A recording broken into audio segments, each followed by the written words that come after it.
Hey guys, how's it going? Today we've got another really cool horn to look at. So this is an MBTA K5LA. This horn is actually off of 1027. It was an F40 and it has been sent, I think, to be refitted or possibly scrapped, I'm not sure, but I got the number board with it also. So this specific horn is actually a transition era horn. So when I say transition era, I mean 80s bells. All 5 of these bells are 80s bells. They have the proper casting marks and everything looks good. The back caps are all narrow font, but they're all original. And you've also got your flange bolts. So this horn was produced like around 1989, 1990, maybe 91. Anyway, it got the leftover 80s bells with the new narrow font back caps.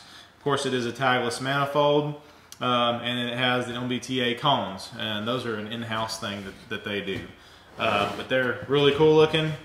And I've got my gloves on because this horn is very dirty, covered in soot, but it sounds great. I always get worried when I get horns like this because they're kind of hard to get apart, and a lot of times they'll be fouled just because they have so much soot in them. But these all 5 bells sound, and they sound really good.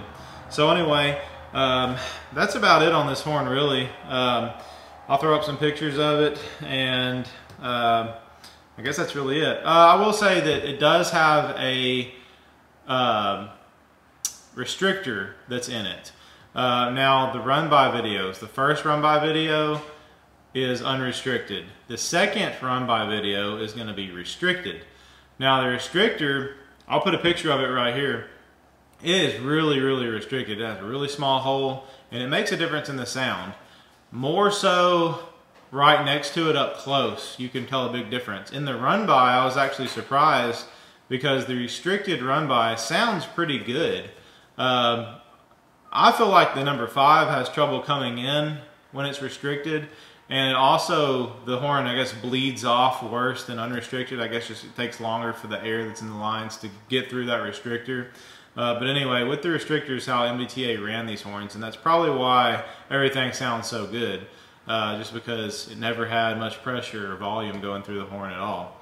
So anyway, I appreciate it, guys. Y'all enjoy this. This is the MBTA Nathan Airchime K5LA.